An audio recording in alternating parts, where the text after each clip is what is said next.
हरे कृष्णा श्री को दंडवत प्रणाम। लोगों का श्रीमद् भागवतम के अध्याय 11 में स्वागत है। चैप्टर का नाम है हम पढ़ रहे हैं अभी श्रीमद् भागवतम प्रथम स्कंद चैप्टर 11। चैप्टर का नाम है भगवान श्री कृष्ण का द्वारका में प्रवेश। तो भगवान युद्ध के बाद लौटे हैं और द्वारका में प्रवेश कर रहे हैं। तो हमने श्लोका नंबर 31 कल देख लिया था। आज हम श्लोका नंबर 32 देखने वाले हैं। तो हम पहले मंगलाचरण करेंगे।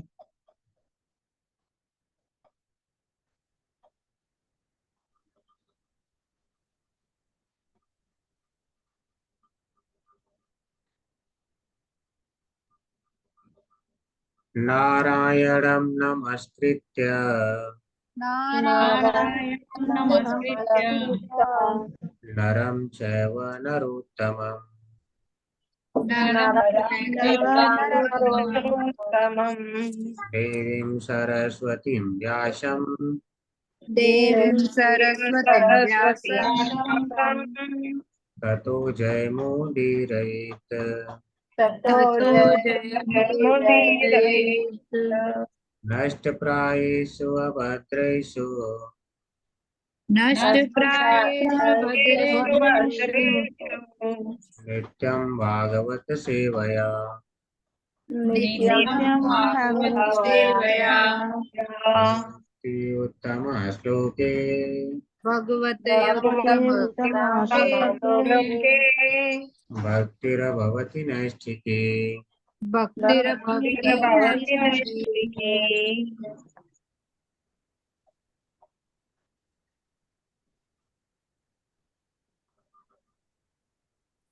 श्रीमद् भागवतम प्रथम स्कंद अध्याय 11 चैप्टर का नाम भगवान श्री कृष्ण का द्वारका में प्रवेश। श्लोका नंबर 32 हम एक बार रिसाइट करेंगे। तमात्मजय दृष्टिभिरन्तरात्मना तमात्मजय दृष्टिभिरन्तरात्मना दुरन्त भावाः परिरेति विरेपतिम् दुरन्त भावाः परिरेभिः निरोद्धमपि अस्त्रवदत्तं मुनित्रयो निरुद्धमप्यास्त्रवतं नेत्रयोः विलज्जतीनां भृगुवर्यवैक्लवात् रविलज्जतीनां भृगुवर्यवैक्लवात्। ठीक है, यहाँ पर रह आपको पढ़ने की आवश्यकता नहीं है, वो इधर आ जाता है। ठीक है ना। हमने जब नेत्रियो कहा, नेत्रियो हम पूरा कर दे रहे हैं तो उसके बाद फिर क्या है कि र नहीं आएगा। जब अलग अलग पढ़ेंगे तब आता है। एक में पढ़ेंगे तब आता है। ठीक है। यह पूरा यहाँ से यहाँ तक एक शब्द होता है तो र किसी को करने की आवश्यकता नहीं है। जी प्रभु। कामात्मजय दृष्टिभिरन्तरात्मना कामात्मजयदृष्टिभिरन्तरात्मना दुरन्त भावाः परिरेतिरेपतिम् दुरन्तभावाः निरोधमपि आस्त्रवत्यम्बुनेत्रयो निरुद्धमप्यास्त्रवतम्बुनेत्रयो विलज्जतीनां भृगुवर्यवैक्लवात् विलज्जतीनां भृगुवर्यवैक्लवात् विलज्जतीनां भृगुवर्यवैक्लवात् विलज्जतीनां भृगुवर्यवैक्लवात् तमात्मजय दृष्टिभिरन्तरात्मना तमात्मजयदृष्टिभिरन्तरात्मना दुरन्त भावाः परिरेतिरेपतिम्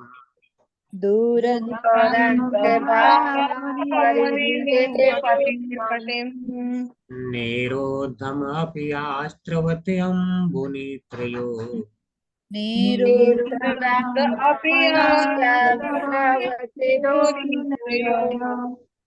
अविलजतीनां भृगुवर्य वैप्लवात्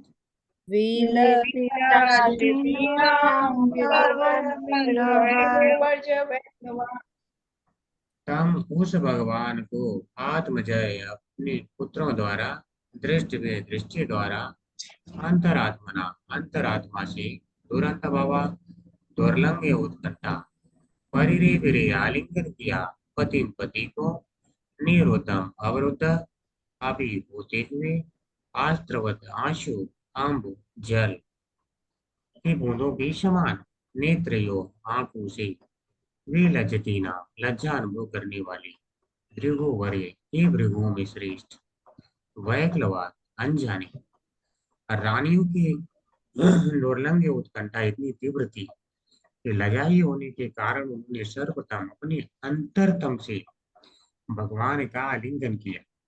फिर उन्होंने दृष्टि से उनका आलिंगन किया और तब अपने पुत्रों को उनका आलिंगन करने के लिए भेजा, जो खुद ही आलिंगन करने जैसा है। लेकिन हे भृगु श्रेष्ठ, यद्यपि वे भावनाओं को रोकने का प्रयास कर रही थी, किंतु अनजाने उनके नेत्रों से अश्रु छलक आए।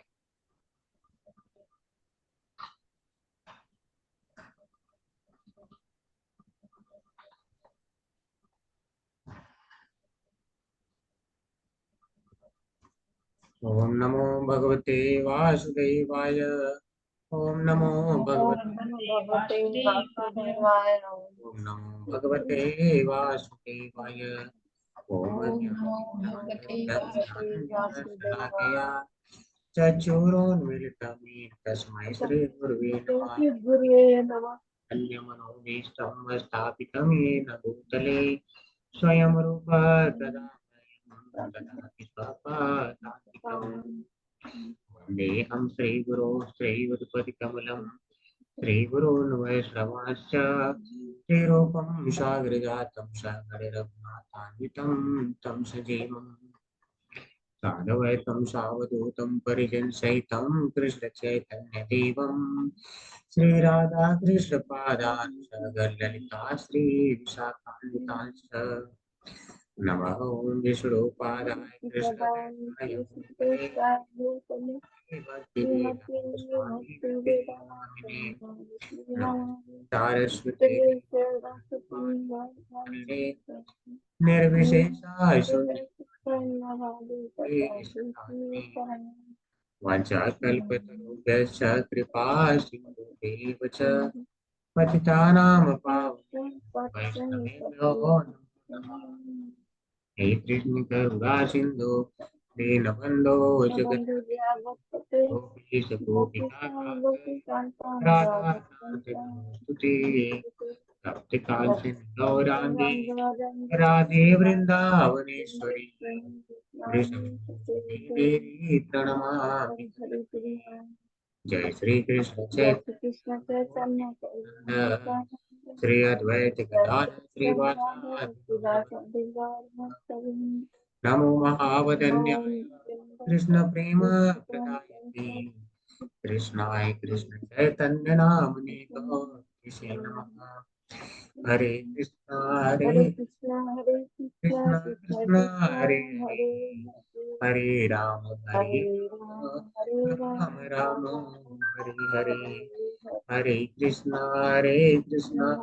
कृष्ण कृष्ण हरे हरे हरे राम राम राम हरे हरे हरे कृष्ण कृष्ण कृष्ण हरे हरे हरे राम हरे कृष्ण सभी को।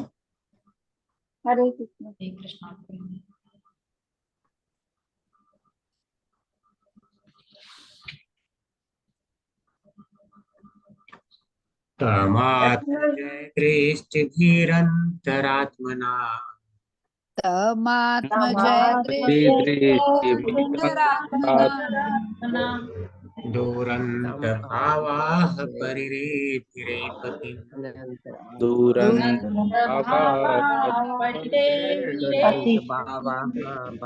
निरोधमप्यास्त्रवते अम्बुनेत्रयो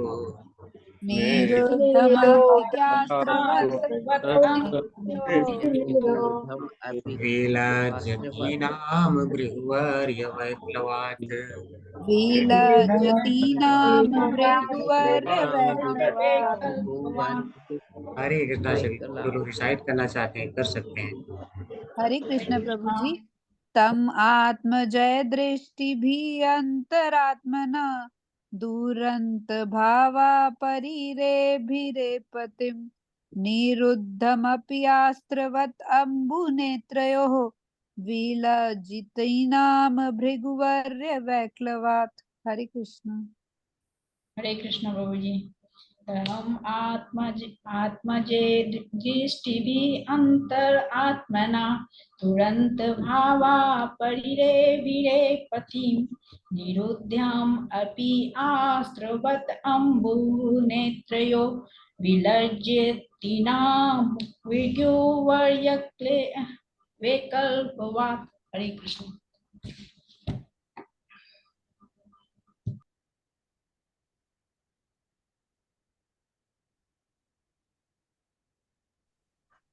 हरे कृष्णा सभी को आज बहुत कम लोगों ने रिसाइट किया है, लग रहा है कठिन लग रहा है आपको। हरे कृष्णा प्रभु जी। 3 बार करता हूँ कम से कम जो है ताकि आप लोग आराम से समझ सकें।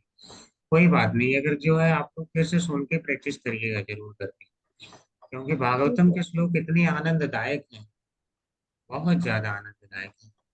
अगर श्लोक का अर्थ समझ लिया जाए तो गाने में आपको बहुत आनंद आएगा। ठीक है, तो अवश्य समझिए आप।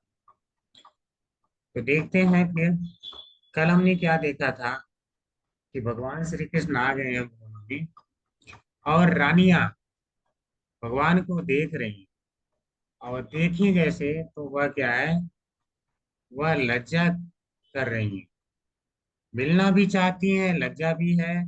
अपने सभी व्रतों को त्याग करके अंततः उन्होंने विजय पाया अपने व्रतों पर। कौन सा व्रत? कि जब पति नहीं हो तो श्रृंगार नहीं करना है, और पति हो तो श्रृंगार करके उसके पास जाना चाहिए। तो यह सब कुछ उन्हें ध्यान नहीं रहा, और वह सारे जितने लज्जा के अवरोध थे वह त्याग करके भगवान श्री कृष्ण की तरफ चलती हैं, वह उनसे मिलना चाहती हैं। तो क्या मिल पाती है? कैसे उनका मिलन होता है, क्या उनके भाव हैं, वही हम 32 श्लोक में देखने वाले।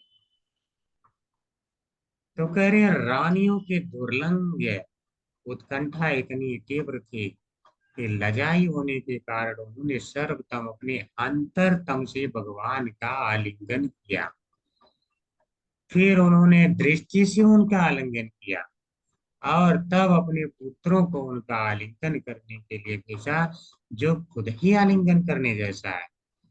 ठीक है, कह रहे हैं लेकिन हे भृगुश्रेष्ठ, यद्यपि वे भावनाओं को रोकने का प्रयास कर रही थी, किंतु अनजाने उनके नेत्रों से अश्रु छलक आए। ठीक है, थोड़ा और समझते हैं। तो वह क्या है, भगवान से मिलना चाहती, भगवान का आलिंगन करना चाहती। ठीक है, अगर हम बहुत खुश होते हैं तो क्या करते हैं, हम जो है तुरंत आलिंगन करते हैं। जब हम किसी को बहुत प्रेम करते हैं और वह हमारे सामने आते हैं, ठीक है, तो हम अपनी खुशी व्यक्त करने के लिए हम आलिंगन करते हैं। जैसे जब मैं गुरु महाराज से दीक्षा लेकर के गया तो चंडीगढ़ टेम्पल में बताया किसी को, और संजोग से उन्होंने भी उन्हीं से दीक्षा ले रखा था। इतने खुश हुए, वो स्कूटर पर बैठे थे और मुझे गले से लगा दिया। बहुत सीनियर ड्यूटी है, बहुत सीनियर। ठीक है, और उन्होंने मुझे गले से तुरंत लगा दिया। साल 2009 में उन्होंने दीक्षा लिया था, सोचिए। और तब से कितना सीनियर ड्यूटियां, बहुत अच्छी सेवा करते, हमेशा वो क्लीन रहते हैं सेवा में, और गले लगाते। तो जब हम प्रसन्न होते हैं, और यहाँ पे रानियां क्या है, भगवान को देख के अत्यंत प्रसन्न हो गई। तो वह क्या है, अब भगवान से गले मिलना चाहती हैं, आलिंगन करना चाहती हैं, लेकिन लज्जा है, सामाजिक बंधन है। भगवान अकेले हर जगह रहते नहीं है, ठीक है। तो ठीक है, जो भी हो। और रानियों का वह कंडीशन है। हम कह सकते हैं कि चलो एक पल के लिए हमने नहीं देखा, वह भगवान जो है पहुंचे अपने महल में केवल रानियां, हम एक कंडीशन ले सकते हैं। लेकिन रानियों की वह स्थिति नहीं है कि तुरंत आके मिले। हमने देखा था कि वह जो है उस प्रकार से रहती थी, जब पति नहीं घर पे है तो क्या है, अलंकृत नहीं करते हैं अपने शरीर को,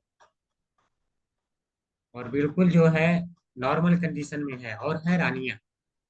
और जाना किसकी सेवा में है, श्री भगवान की सेवा में, तो उनके पास जाना है। तो आप जाएं कैसे, वह भी है। लेकिन जब भाव में होते हैं तो यहाँ पे दुरंत भावाभूलक, तो उस समय एक लक्षण उत्पन्न होता है जिसको कहते हैं उत्कंठा। और वह तीव्र उत्कंठा होती है, अत्यंत तीव्र।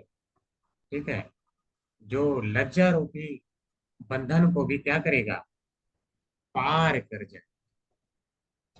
तो उसके बाद उसे पार करके करें पर रे रे, अर्थात आलिंगन कर लिया किसका, पतिम का। लेकिन कैसे आलिंगन किया देखिए, कितनी मतलब कैसी स्थिति है, आप अपने आप कल्पना करिए, वहां पे आप हैं। ठीक है, और उस समय कैसे करें, अंतरात्मना, डायरेक्ट नहीं किया, पहले ही, ठीक है, अंतरात्मा से उन्होंने पहले आलिंगन किया, क्योंकि मन की गति बड़ी तीव्र होती है। ठीक है, मन तुरंत पहुंच गया, इनके पहुंचने से पहले ये पहुंचे, मन पहुंच जाता है। ठीक है, मन से, तो कहते हैं ना, मन से चाहते हैं, दिल से चाहते हैं, अंतरात्मा से चाहते हैं। तो उन्होंने अपने अंतरात्मा से भगवान को क्या, परिरे गिरे आलिंगन किया। तो क्या संतुष्टि हो गई, मन से किसी को आलिंगन करते हैं हम तो संतुष्टि हो जाती है, नहीं। तो फिर उसके बाद जो लजाई दृष्टि थी, अब वह दृष्टि उठती है। तो कह रहे हैं दृष्टि भी, अब वह दृष्टि से देखती है। सोचिए कितना अच्छा दृश्य हो रहा होगा ना, एक तरफ शर्म कर रही हैं, लजा रही हैं, और दूसरी तरफ फिर भगवान को ऐसे देख रहे हैं। हम नहीं कर पाएंगे, हम तो भौतिक संसार के। ठीक है, तो वह देख रही है। तो अब जो है दृष्टि के द्वारा भगवान का आलिंगन कर रही है। मन के बाद जो है मन दृष्टि थोड़ा धीरे जा सकती है, उसकी स्पीड कम है। तो क्या अब संतुष्टि हो गया, किसी को हम जब बहुत प्रेम करते हैं तो क्या हम दृष्टि से देख के संतुष्ट हो जाते हैं, बिना सेवा किए हम संतुष्ट हो जाते हैं। ठीक है, तो नहीं। तो क्या किया, तो कह रहे हैं तम आत्मजय, तब उस भगवान को अपने आत्मजय अर्थात अपने पुत्रों को भेजा, पुत्रों को भेजा, जाओ तुम आलिंगन करो भगवान के। तो पुत्रों के आलिंगन से क्या, कभी कभी क्या है, हम किसी और को भेजते हैं। जैसे आप मान लो किसी से प्रेम करते हैं, आप पत्राचार करना चाहते हैं, तो आप किसी और के द्वारा भिजवाते हैं, वह भी लेके आता है। तो आपको कितनी खुशी प्राप्त होती है कि हम प्रेम करते हैं, अच्छा उसने लिखा हमें। ठीक है, तो आज के समाज के परिप्रेक्ष्य में तो ज्यादा ही होने लगा है, तो लोगों को इस बात का अनुभव नहीं हो पाता, सारा व्हाट्सएप ही हो जाता है। पहले के समय में जब पत्राचार होता था, एक पत्र मुश्किल से पहुंचता था, तब प्रेम की जो अनुभूति रहती थी वह अलग थी। आज क्या है, आज लगता है कि अभी प्रेम कर रहे हैं, और अगले दिन जो है विवाह भी कर लेते हैं, फिर उसके अगले दिन कोर्ट में मिलते हैं। ठीक है, ये पता नहीं कौन सा प्रेम रहता है, कितना है। लेकिन यहाँ क्या है, बेटे को भेज रहे हैं और वह आलिंगन कर रही हैं, तो इन्हें क्या लग रहा है कि हम ही आलिंगन कर रहे हैं। फिर भी क्या संतुष्टि अब मिल गई, तो बता रहे नहीं, अभी भी संतुष्ट नहीं। ठीक है, मन से आलिंगन हो गया, अंतरात्मा से हो गया, दृष्टि से भी हो गया, पुत्रों को भेज लिया, लेकिन जो खुद मिलने की उत्कंठा है, क्योंकि भाव में है, ठीक है, दुरंत भावा, जो दुर्लंघ है, उसे भी भेद करके भगवान के पास जाने की इच्छा है, और जा नहीं पा रहे हैं। ठीक है, जा नहीं पा रहे हैं, तो फिर क्या हो रहा है? तो कह रहे हैं इतना निरुद्धम, अर्थात अवरुद्ध होने के बाद भी, अपि अपि यानी होते हुए, या भी करें आस्त्रवत अंग नेत्र, तब उनके क्या है, नेत्र आंसुओं से भीग जाते हैं कि हम मिलना चाहते, मिल नहीं पाते। ठीक है, और क्या सबसे बड़ी बाधा बन रही है? विलज्जिता, बिल्कुल लज्जा में, कि आखिर इस तरह से हम जाएं कैसे भगवान के पास। तो बोले भृगुवर्य वैक्लवात, वैक्लवात का अर्थ होता है अनजाने में, यानी विकलता में। तो वह न चाहते हुए भी उस विकलता में या अनजाने में इतने विकल है कि आंसू निकल गए। जब किसी से प्रेम करते हैं तो उस समय मिलने की खुशी में भी आंसू आते हैं, वह भी होता है। तो भृगुवर्य बोल रहे हैं, अर्थात हे भृगुश्रेष्ठ, तो जैसे बोलते हैं ना, देख रहे हो, ऐसे आप समझ सकते हैं, देख रहे हो भृगुवर्य, देख रहे हो भृगुश्रेष्ठ, कितनी इच्छा है उनकी भगवान से मिलने की। ठीक है, तो यह भाव है, इसीलिए भृगुवर्य कह रहे हैं, अन्यथा वह शौनक भी कह सकते हैं। हरे कृष्णा, हम तात्पर्य पढ़ेंगे।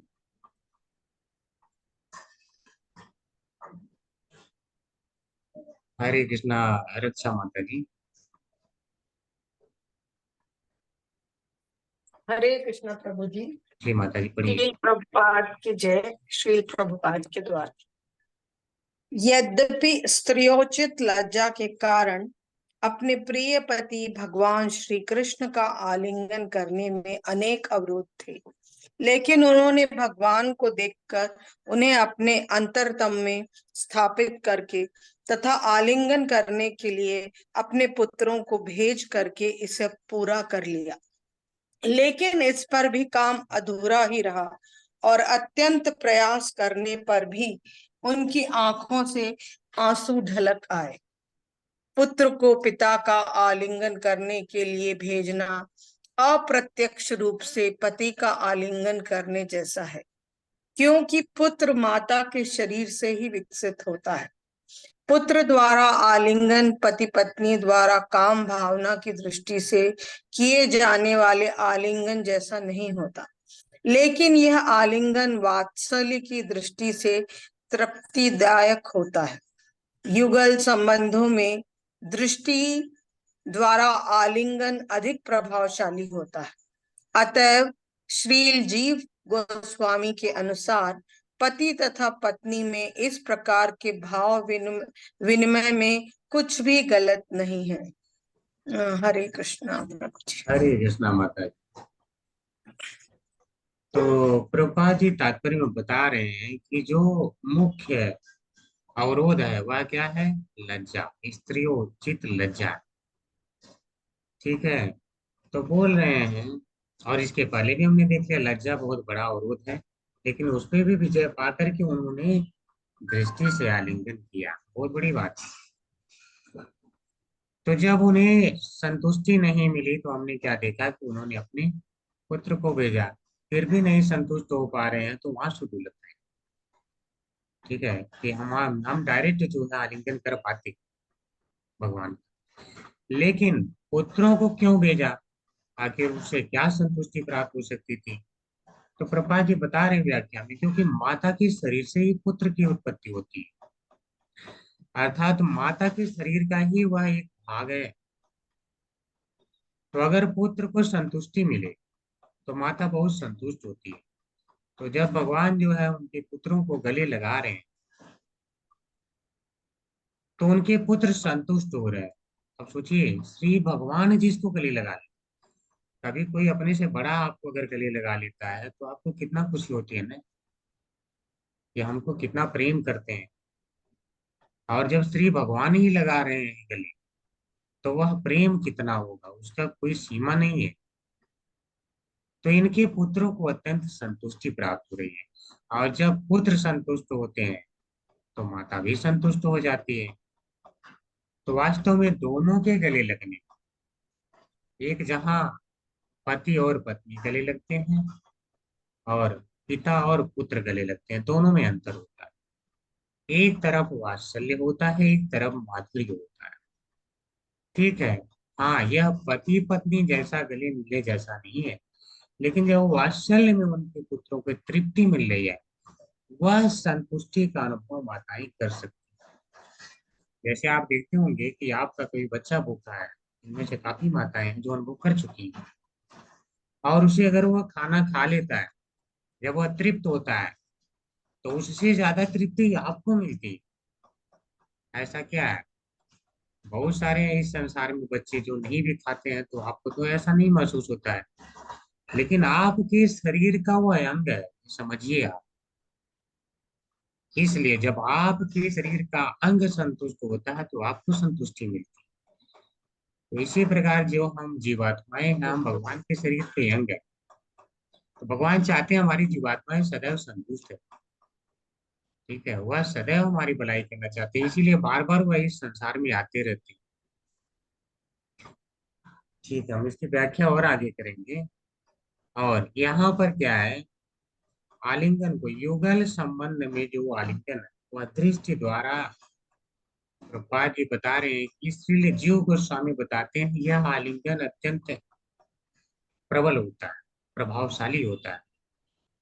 और अगर पति पत्नी है, एक देश दूसरे को प्रेम भरी दृष्टि से देख रहे हैं, तो इसमें कोई भी बुरा मानने वाली बात नहीं है।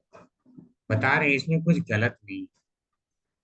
तो इस संसार में अगर केवल पति और पत्नी का आकर्षण कहीं और नहीं है, तो समझिए फिर भी वह मुक्त होने का उसका चांस है।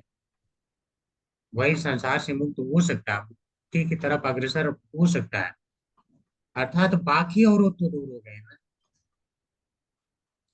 तो इसीलिए बता रहे हैं कि इस विनिमय में कोई गलत नहीं है।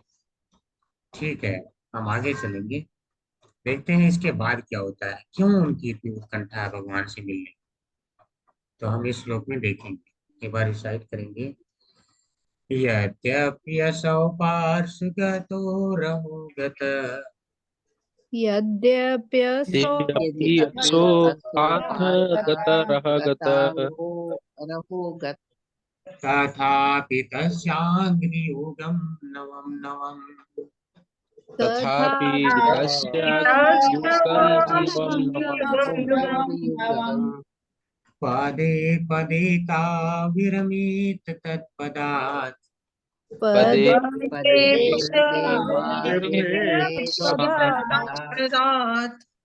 जलापि यस्रेण जाहाति कर्हिचित् चलापि यत्री न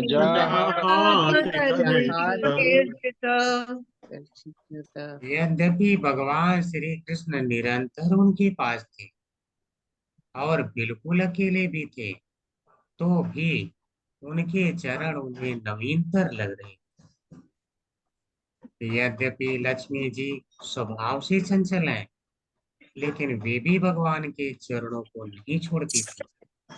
तो भला जो स्त्री एक बार उन चरणों की शरण में जा चुकी हो, वह उनसे किस प्रकार विलग की जा सकती है। तो कह रहे हैं यद्यपि अशौ, यद्यपि कि जो अशौ वे भगवान हैं, जो श्री कृष्ण हैं, निश्चय ही कहाँ पर थे, पार्श्वगतो के बगल में, और रघुगत अकेले। तो भगवान आप देखें कि उनके साथ सदैव ही रहा करते, कभी छोड़ के नहीं जाते थे और हमेशा रहते थे, और आज भी पास में है। तो कभी कभी हम क्या देखते हैं कि जब कोई पास में होता है, जैसे शुरू शुरू में पति पत्नी में बहुत प्रेम होता है, बस एक दूसरे को ही, संसार की बातें कर रहा हूँ, भगवान की नहीं कर रहा हूँ। ठीक है, तो संसार का उदाहरण ले रहे हैं, पति पत्नी में बहुत प्रेम होता है, एक दूसरे को देखे बगैर रह नहीं पाते हैं। कुछ दिन के लिए पत्नी मायके चले जाए तो वहां पहुंच जाए, फिर से लाएंगे, ठीक है, दोनों नहीं रह पाते। लेकिन जब पास में रहते रहते रहते समय जब बीतता है तो क्या होता है, वह आकर्षण कम हो जाता है, धीरे धीरे उनमें आकर्षण कम होने लगता है। तो यहाँ पर क्या करें कि इसी प्रकार भगवान उनके सदैव पास में रहते थे और अकेले भी रहते थे। मान लीजिए पति पत्नी है, हमेशा के लिए अकेले ही बोल दिया जब आपको रहना है, तो क्या होगा, कुछ समय के बाद पत्नी अलग से टीवी लगा लेंगी, उनको चैनल में ज्यादा आनंद आएगा, सीरियल में ज्यादा आनंद आएगा। अब पति में वो आनंद नहीं मिलेगा। अर्थात धीरे धीरे क्या है, कोई चीज इस भौतिक संसार में हमें पुरानी लगने लगती है।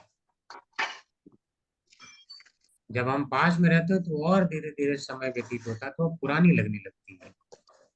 लेकिन यहाँ पर जो भगवान है सदैव उनके पास में विराजमान रहते थे और अकेले भी रहते थे। ठीक है, यही आश्चर्य, आश्चर्य क्या है कि तथापि फिर भी तस्यांग्रियुगम नवम नमः, अब भी भगवान के जो चरण युगल हैं उन्हें नवम यानी नए नए ही लग रहे थे। अर्थात अब भी तो भगवान नित्य ही नवीन लगते हैं। रानियां देखती है भगवान के चरणों को, अभी हाँ बिल्कुल नहीं, कितने अच्छे, अभी अभी तो मैंने देखा है, ठीक है, अगले पर फिर लगता नहीं अभी अभी तो देखा, अभी मन भरा नहीं है। आप बस इतना ही सोचिए कि जैसे भक्त होते हैं तो वह क्या है, जब भगवान की कथा सुनते रहते हैं तो उस समय क्या होता है, आपने देखा है शौनक आदमी क्या कहते हैं, वयम तो न विते वितृप्यामः उत्तम श्लोक विक्रमणि, यानी क्या हम भगवान की यानी उत्तम श्लोक की जो यह कथाएं हैं, उसे सुन करके वितृप्यम, हम तृप्त नहीं हो रहे हैं। तो यत शृण्वतामुरसज्ञानां स्वादु स्वादु पदे पदे, अर्थात उसे हम तो रस को जानने वाले हैं, हम जितना ही सुन रहे हैं उतना ही हर पद में हमें और स्वाद मिल रहा है। हम क्या करें, हम और सुनना चाहते हैं, मन तृप्त नहीं हो रहा है। तो जैसे भगवान की कथाएं भक्तों को नहीं हमेशा लगती हैं, वैसे इन्हें क्या है, भगवान की जब कथाएं कहीं नहीं लगती, आप सोचिए तो स्वयं भगवान हमेशा कैसे लगते हैं। ठीक है, बस सोच सकते हैं अभी आप, थोड़ा भाव आने दीजिए, जब भगवान को आप देखेंगे तब इस बात को अनुभव कर पाएंगे। अभी इस भाव को केवल अनुभव करिए कि भगवान वहां पे आ गए हैं, स्वयं वही भगवान जिनकी कथाओं का श्रवण करके भक्त कभी तृप्त नहीं होते, वो चाहते और कथाएं चलती रहे और चलती रहे। वह भगवान का पद, अब चाहे वो कितना भी पास में रह ले, भगवान तो जैसे भक्त हमेशा कथा के पास में रहते कभी तृप्त नहीं होते, जितना ही कथा चलती है और आनंद आता है। इसी प्रकार से उन्हें और जो है भगवान का पद नवीन लग रहा है। तो कह रहे हैं अगर रानियों को नवीन लग रहा है तो कोई आश्चर्य नहीं। ठीक है, इसको रानियों को नवीन लग रहा है तो कोई आश्चर्य नहीं। अब हम एक इससे बड़े लेवल पे चलते हैं जिन्हें हमेशा और नया लगता है। तो कह रहे हैं यद्यपि लक्ष्मी जी स्वभाव से चंचल हैं लेकिन वे भी भगवान के चरणों को नहीं छोड़ती। तो भला जो स्त्री एक बार उनकी चरणों की शरण में जा चुकी है वह उनसे किस प्रकार भी लगती जा सकती। तो कह रहे हैं लक्ष्मी जी तो चंचल है, कह रहे हैं चलापी, जो चलायमान है सदैव लक्ष्मी जी एक जगह नहीं रहती हैं। और इस बात को आप जानते हैं कि लक्ष्मी जी बहुत चंचल है। ठीक है, वो गतिशील है, एक जगह कभी नहीं रहती हैं। तो कह रहे हैं यत श्री न, श्री श्री अर्थात लक्ष्मी जी, यत जिसको अर्थात भगवान श्री कृष्ण को, न कभी नहीं, जहाती छोड़ती हैं, अर्थात जिनके चरणों को वह चलायमान लक्ष्मी जी कभी नहीं छोड़ती हैं, कर ही चित कभी भी नहीं छोड़ती हैं। तो जब लक्ष्मी जी नहीं छोड़ती हैं, कौन सी? तत्पदा, भगवान के उन पदों को, चरणों को। तो भला ये रानियां कैसे हुई रमित, इनको अलग किया जा सकता है? तो ये अपने आप को कैसे अलग कर सकते हैं? इसको बोलते हैं कैमित्य न्याय। कैमित्य न्याय वह न्याय होता है जहां पर अगर बड़े लेवल में काम है, जैसे आपको कहा जाए कि ठीक है आपकी कोई समस्या है, तो कोई बोलता है हाँ, आ, अभी 1 लाख रुपए अगर मिल जाए तो मेरी समस्या का निवारण इस समय हो सकता है, मेरा सारा काम हो जाएगा। तो आपको 1 लाख मिल गया, तो आप बताइए जिसको केवल 5,000 का काम है, क्या वह उस व्यक्ति के पास जाके संतुष्ट नहीं हो जाएगा? तुरंत संतुष्ट हो जाएगा। अर्थात छोटी जरूरत वाला तो और जल्दी संतुष्ट हो जाएगा ना। तो इसको बोलते हैं कैमित्य न्याय। अर्थात जब स्त्री अर्थात लक्ष्मी जी वहां से नहीं हिलना चाहती उनके चरण कमलों से, तो भला जो है यह रानियां क्यों वहां से हटना चाहिए? तो इसीलिए भगवान का जब जो है जो शरण में एक बार चला जाता है उसे कोई अलग नहीं कर पाता है।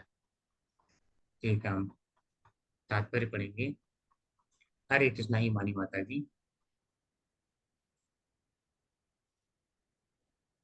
हरे कृष्ण प्रभु जी।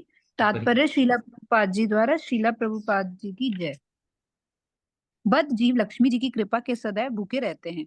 यद्यपि स्वभाव से लक्ष्मी जी एक स्थान से दूसरे स्थान को जाती रहती हैं। भौतिक जगत में कोई कितना ही चतुर क्यों न हो, वह स्थायी रूप से भाग्यशाली नहीं होता। संसार के विभिन्न भागों में न जाने कितने विशाल साम्राज्य हुए हैं।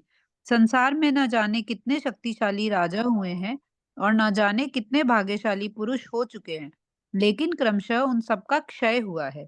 यही प्रकृति का नियम है। लेकिन आध्यात्मिकता में स्थिति भिन्न होती है। ब्रह्म संहिता के अनुसार श्री भगवान की सेवा में सैकड़ों हजारों लक्ष्मियां अत्यंत विनम्रता पूर्वक लगी रहती हैं। वे श्री भगवान के साथ सदैव एकांत में होती हैं, तो भी श्री भगवान का सानिध्य नित नित इतना नवीन लगता है कि वे क्षण भर के लिए भी श्री भगवान को नहीं छोड़ पाती हैं। यद्यपि वे स्वभाव से चंचल हैं और इधर उधर विचरण करती रहती हैं। श्री भगवान के साथ आध्यात्मिक संबंध इतना उत्साहवर्धक व संपूर्ण होता है कि एक बार उनकी शरण में आ जाने पर श्री भगवान का संग नहीं छोड़ा जा सकता। सभी जीव। हरे कृष्णा माता जी। हरे कृष्ण प्रभु। ठीक है, यहाँ तक पहले समझते हैं।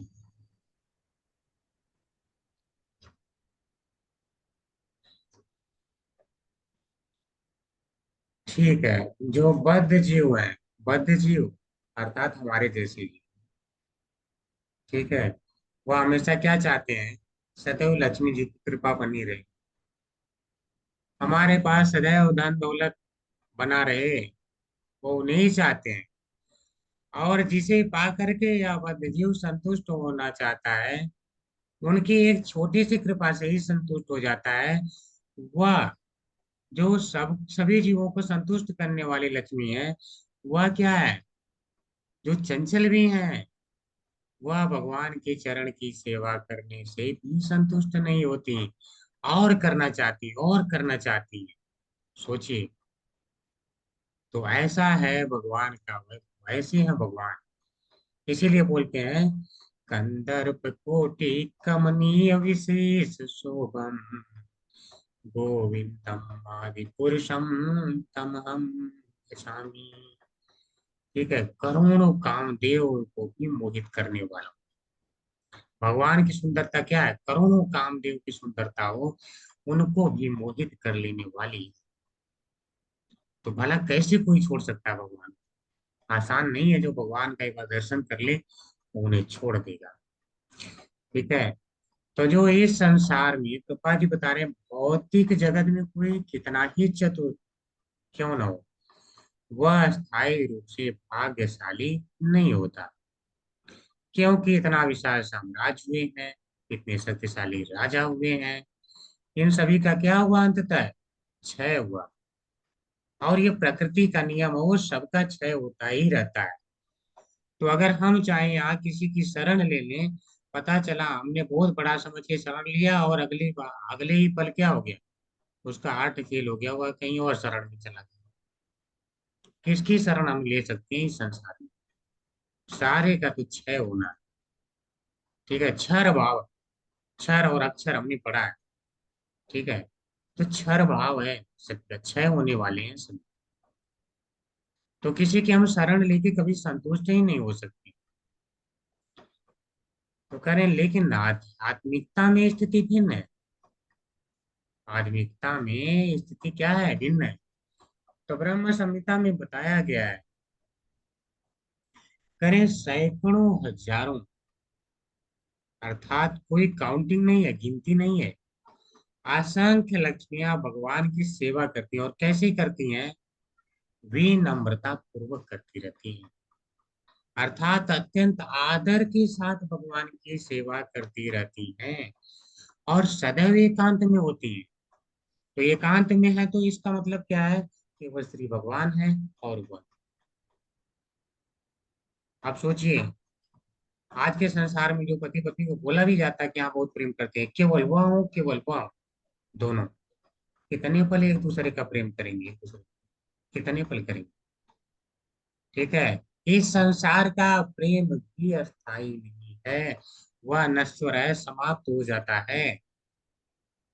तो अनंत प्रेम वहीं पे हो सकता है जहां अनंत प्रेम का सागर हो, जहां श्री भगवान।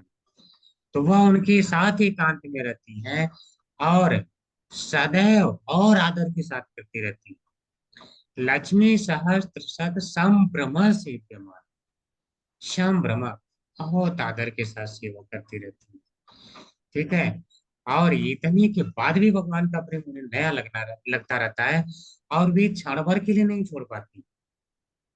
और जबकि स्वभाव क्या है, चंचल, चंचल है, लेकिन नहीं छोड़ पाती है।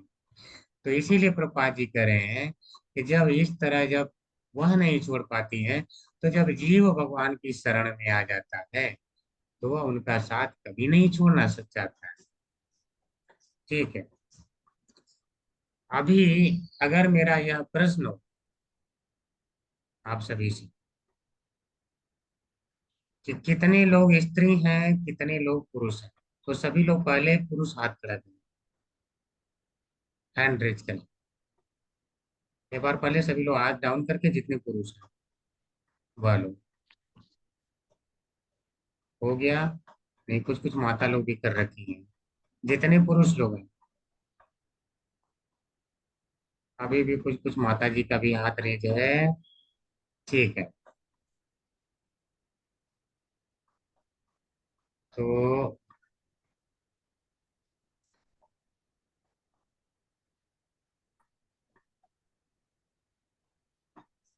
ठीक है, इतने पुरुष हैं। बाकी अभी कुछ लोग हैंड रेज नहीं किए हैं, कुछ लोग नहीं किए हैं hand raise। मतलब अपने आप को पुरुष भी नहीं समझ रहे हैं। ठीक है, अब पुरुष लोग हैंड अपना डाउन करके माता जी लोग हैंड रेज कर सकते हैं।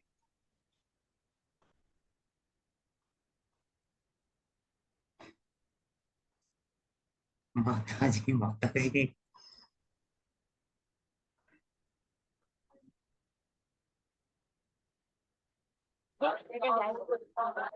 हरे कृष्णा प्रभु जी। हरे कृष्णा प्रभु जी, हरे कृष्णा। प्रभु जी, पुरुष तो केवल कृष्ण भगवान ही है प्रभु जी। जी जी, कुछ कुछ लोग देखिए, ठीक है, कुछ लोग जी प्रभु जी। समझ रहे हैं, कुछ हरे लोग कृष्णा प्रभु जी, दंडवत प्रणाम। सभी सभी स्त्रियां हैं इसमें, भगवान के अलावा जी इस जी, भौतिक संसार में सब स्त्री हैं। जो बिल्कुल बिल्कुल देखिए, ठीक है, अब जो है कौन पढ़ने वाले कौन केवल पुरुष एनरेज श्री कर कृष्ण सकते भगवान ही है प्रभु जी। हैं। ठीक है, अब जिनको पढ़ना है वो एनरेज कर सकते हैं। तो अब हम वास्तविकता में यह जानेंगे कि पुरुष कौन है, स्त्री कौन है और कैसे हैं। आप सारी की सारी स्त्री कैसे हैं, इस बात को आज हम सिद्ध करेंगे। ठीक है, इस बात को आज सिद्ध किया जाए। तो पहले इस हमको इसको मतलब एक बार पढ़ेंगे। तो हरे कृष्णा, आशा माता की। ना प्रभु जी। जी माता जी, तात्पर्य एक बार पढ़िए, फिर इसको सिद्ध करें। शिला प्रभुपाद की जय। शिला प्रभुपाद द्वारा सारे जीव स्वभाव से लग्न है। पुरुष या भोक्ता तो भगवान है और उनकी विभिन्न शक्तियों की सारी अभिव्यक्तियां भी लीन है। भगवत गीता में जीवों को परा प्राकृतिक अर्थात उच्चतर शक्ति की उपाधि से दो दी गई है। भौतिक तत्व अपरा प्राकृतिक या निश्चित शक्ति है। ऐसी शक्तियां भोक्ता को सृष्टि करने के लिए व्यवहार में लाई जाती है, जैसा कि भगवत गीता 5.21 में कहा गया है कि परम भोक्ता तो स्वयं भगवान है। अतः वह जब शक्तियां को सीधे भगवान की सेवा में लगाया जाता है तो उन्हें असली रूप प्राप्त होता है और तब शक्ति तथा शक्तिमान में कोई अंतर नहीं रह जाता। हरे कृष्णा माता जी, हरे कृष्णा। हरे कृष्ण। हरे कृष्णा अनीता माता जी, आगे पढ़ेंगे।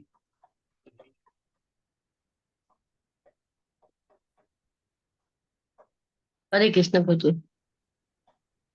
हरे कृष्ण प्रभु जी, पंचायत प्रणाम। सामान्यतः किसी नौकरी में लगे, श्रील प्रभुपाद की जय। सामान्यतः किसी नौकरी में लगे लोग सदैव राज्य या सरकार के परम भोक्ता के अधीन कोई पद चाहते हैं, क्योंकि भगवान इस ब्रह्मांड के अंदर या बाहर की प्रत्येक वस्तु के परम भोक्ता हैं। अतः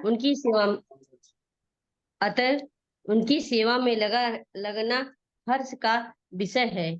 एक बार श्री भगवान की सर्वोपरि सरकारी सेवा में लग जाने पर कोई भी जीव कभी उनसे मुक्त होना नहीं चाहता।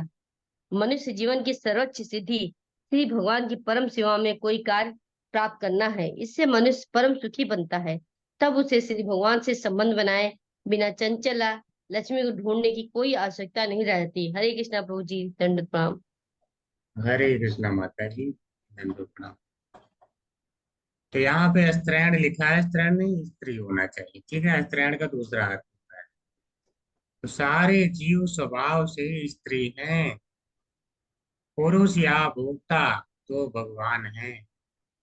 उनकी विभिन्न शक्तियों की सारी अभिव्यक्तियां भी स्त्री हैं।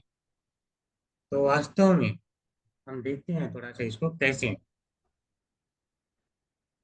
जो भगवान है उनकी जो शक्ति है, शक्ति हम क्या देखते हैं, अंतरंगा शक्ति और बहिरंगा शक्ति, ठीक है। जहाँ पे योग माया होती है और महामाया। तो चाहे हम योग माया को लें चाहे महामाया को लें, दोनों ही क्या है, स्त्रियां हैं। तो जो भगवान की शक्ति है वह स्त्री है। इस संसार की जो बोला जाता है देवी है, वह शक्ति है। वह क्या है, वह स्त्री है, ठीक है। यानी शिव जी की जो शक्ति है वह क्या है, स्त्री है। तो वास्तव में जो ईश्वर की शक्ति होती है वह स्त्री होती है। तो भगवान की अगर जो दोनों प्रकार की शक्तियां लिया जाता है, चाहे अंतरंगा चाहे बहिरंगा शक्ति लिया जाए, तो वह दोनों ही स्त्री हैं। और जीव कहाँ से आता है, भगवान की जो अंतरंगा शक्ति का एक अंश होता है तटस्था शक्ति। वह तटस्था शक्ति कभी नहीं नष्ट होने वाली है। ध्यान दीजिए, बहिरंगा होता है तो नष्ट होने का चांस, वह अंतरंगा शक्ति का एक पार्ट होने के कारण कभी नष्ट नहीं होता। तो इसे कभी कभी हम तीन भागों में ही कह देते हैं, अंतरंगा, बहिरंगा और तटस्था कह देते हैं।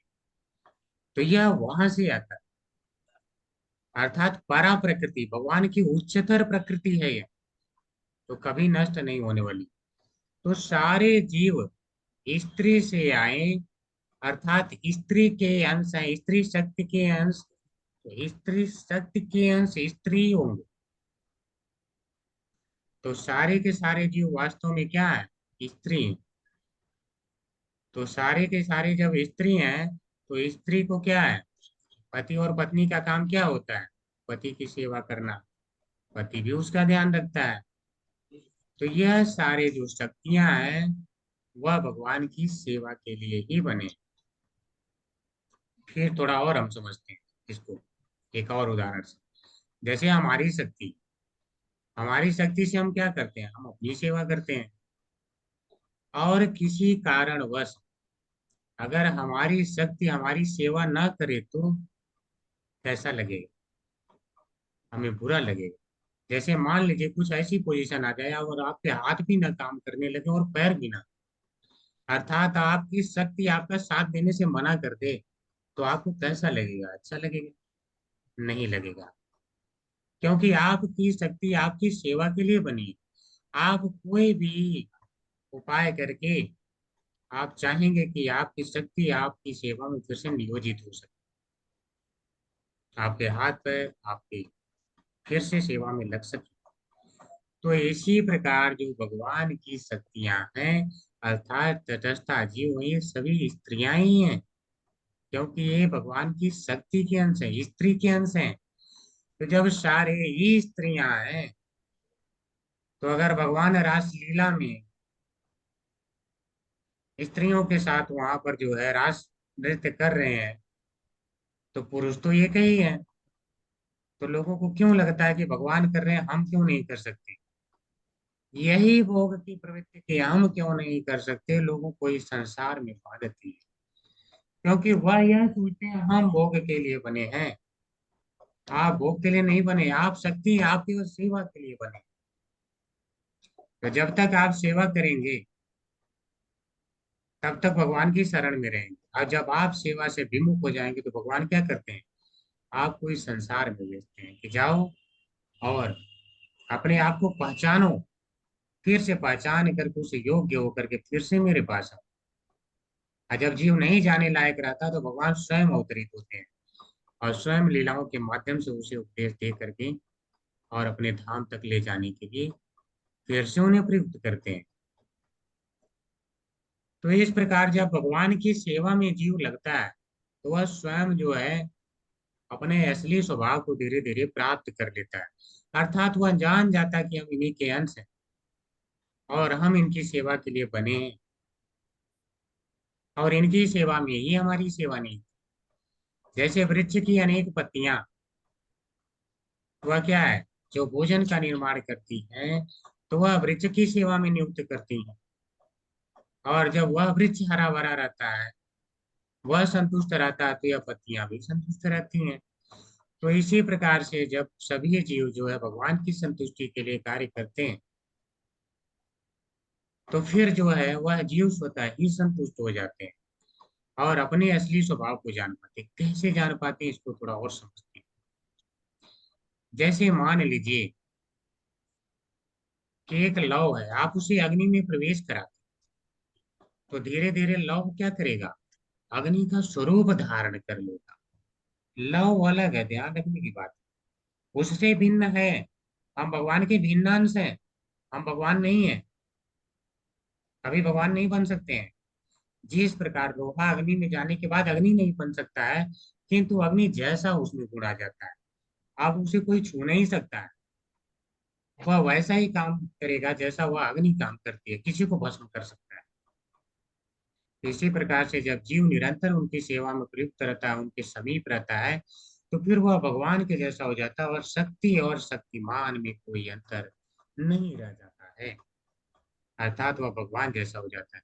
तो आप देखते होंगे जो वास्तव में भक्त हैं, उनका चेहरे का तेज ही अलग हो जाता है, जैसे उन्हें देख के लगता है कि भगवान के चेहरे का ही हम तेज देखते हैं। कहाँ से आता है, वह भक्ति से डायरेक्ट संपर्क में आ गए हैं भगवान, इसलिए वह तेज आता है। तो प्रभुपाद जी एक उदाहरण लेके समझाते हैं कि आपको खुशी क्यों प्राप्त होती है। कह रहे हैं जैसे अगर हम इस संसार में देखें तो कोई थोड़ा सा अगर उच्च पद पर होता है राज्य में या किसी विभाग में, तो जब उसके लोग सेवा करते हैं तो क्या उन्हें लगता है, जैसे अपने बॉस की, तो उन्हें लगता है कि हाँ आप बॉस मेरा ध्यान रख रहा है, देखो मेरी सुन रहा है, तो अत्यंत उनको खुशी प्राप्त होती है। तो जब आप परम भोक्ता की, ठीक है, जब सेवा कर रहे हैं, भगवान क्या बोलते हैं, भोक्ताराम यज्ञ तब शाम सर्वलोक महेश्वरम, ठीक है, सर्वलोक महेश्वर, असुहृदम सर्वभूतानां ज्ञात्वा माम शांतिम ऋच्छति। तो यहाँ तो अगर इस संसार में हम किसी की सेवा करते हैं तब जाकर के थोड़ी सी शांति प्राप्त होती है। भगवान कहते हैं केवल तुम मुझे जान लेते हो कि मैं परम भोक्ता हूँ, तो यह ज्ञात्वा माम शांति रहती, वह तुम्हें ज्ञात हो जाने से ही शांति प्राप्त हो जाती, तो वह परम है। और जब केवल जिसको जान लेने से ही परम शांति प्राप्त हो रही है और आप उनकी सेवा में ही नियुक्त हो जाएंगे, तो सोचिए शांति का लेवल क्या होगा, आनंद का लेवल क्या होगा। तो इसी तरह जो है वास्तव में, इसीलिए प्रभुपाद जी क्या करें कि मनुष्य जीवन की सर्वोच्च सिद्धि भगवान की परम सेवा में कोई कार्य प्राप्त करना है। इससे मनुष्य परम सुखी बनता है, और सुखी बनता है तो इस संसार में क्या है, आप लोग भी भगवान की सेवा का मौका देखिए। किसी को अगर मैसेज भेजने के लिए सेवा मिलती है तो उसे वह सेवा स्वीकार करनी चाहिए। किसी को अगर बोला जाता है कि ठीक है, मंदिर में कोई सेवा दिया गया, भगवान के लिए हार बनाना, तो सेवा स्वीकार करनी चाहिए। मंदिर में अगर जो है सफाई का मौका दिया गया तो स्वीकार करनी चाहिए। भगवान के दर्शन की सेवा आपको अगर प्राप्त हो रही है तो दर्शन कर लेना चाहिए।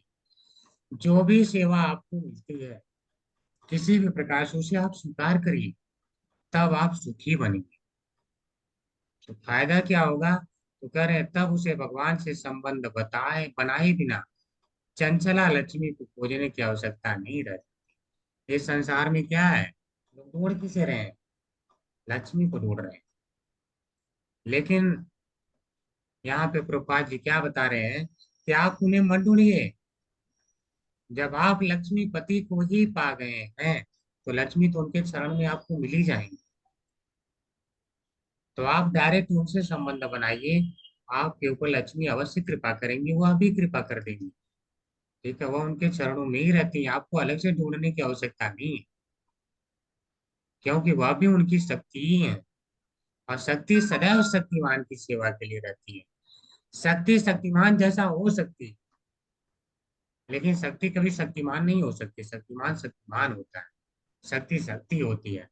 शक्ति सदैव जो है भगवान के नियंत्रण में रहती है। ठीक है, तो आपको जब भी सेवा का मौका मिलता है सभी से निवेदन है कि आप अवश्य जो है सेवा का मौका ली, कभी भी उसे मना मत। हरे कृष्णा सभी को। आज यहीं पर हम विराम देंगे। अगर कोई प्रश्न है तो कर सकते हैं, या कोई अच्छा पॉइंट है तो बता भी सकते हैं। हरे कृष्ण प्रभु जी, वो जो लोग का बताएं जो भक्ति, मतलब वही वाला समझा दीजिए तो फिर से। माता जी जैसे क्या है कि अगर एक लोहा है, लोहा को तो आप अपने हाथ में टच कर सकती हैं ना माता जी जी। लेकिन जी अगर आप उसे अग्नि में डाल तो वह जी बिल्कुल रक्त हो, मतलब लाल हो जाएगा, जी बिल्कुल तप्त लाल हो जाएगा रक्त की तरह। जी। तो क्या आप उसे उस समय टच कर पाएंगे, बाहर निकालने के बाद? नहीं अब नहीं। तो उसमें कौन सा गुण आ गया, अग्नि का गुण आ गया। जी अग्नि नहीं है लेकिन अब उसमें अग्नि का गुण आ गया, क्योंकि अग्नि को संपर्क में है। तो जब जी भक्त जो है भगवान की भक्ति करता है तो उसमें जी क्या है, वो भगवान के संपर्क में रहता है, उनसे जुड़ जाता है। और जब हम जी। उनसे जुड़ जाते हैं तो हमारे अंदर कौन से गुण आएंगे, भगवान के गुण भगवान आने लगेंगे। जी जी ठीक है, तो इसीलिए जो है जब भगवान के गुण आने लगते हैं तो भगवान की जैसी जो है शक्ति होने लगती है। लेकिन जी फिर भी शक्ति अलग रहती है, या यानी दास अलग होते हैं, भगवान अलग होते हैं, हम जी उनकी प्रभु। सेवा के लिए, लेकिन गुण हम वैसे उनके ही दास मिलते ही हैं। हैं। तो इसी को जी करें, शक्ति और शक्तिमान एक जैसे प्रतीत होने लगते हैं। ठीक है जी माता जी, यही। जी। हरे कृष्ण चल, प्रभु जी। हरे कृष्ण माता। धन्यवाद प्रभु। प्रभु जी, ये आप शक्ति और शक्तिमान के विषय में बता रहे थे ना। शक्तिमान तभी तो शक्तिमान है क्योंकि उसके पास शक्ति है, और कहते हैं ना शक्ति और शक्तिमान तो अभिन्न है। जी अभिन्न है, लेकिन वह शक्ति किसकी होती है, शक्तिमान की होती है। शक्तिमान अपनी शक्ति पे नियंत्रण रखता है, शक्ति शक्तिमान पे नियंत्रण नहीं रखती। अगर आप जब चाहेंगे आपका हाथ तभी काम करेगा। ठीक है, जी आप नहीं चाहेंगे तो नहीं करेगा।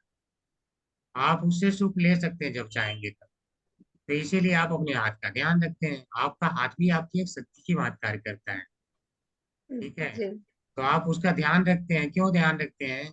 क्योंकि आपको उसकी जरूरत है, उसकी आपको जरूरत है, लेकिन अंततः नियंत्रण आपका ही उस पे मत है, ठीक है। जी प्रभु जी, धन्यवाद। हरे कृष्ण बताइए। और किसी का कोई प्रश्न? ठीक है, कोई प्रश्न नहीं है, इसका मतलब आपको सब समझ में आ गया। हम फिर आगे पर विराम लेंगे।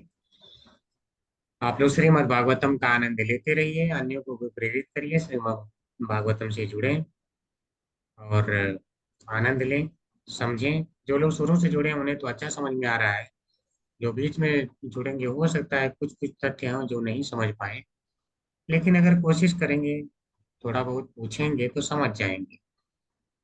क्योंकि कुछ कुछ है लॉजिक जो शुरू से जुड़े हैं, इसीलिए प्रभुपाद जी का हमेशा निर्देश रहा है कि कभी भी डायरेक्ट दशम स्कंद पे ना जाए।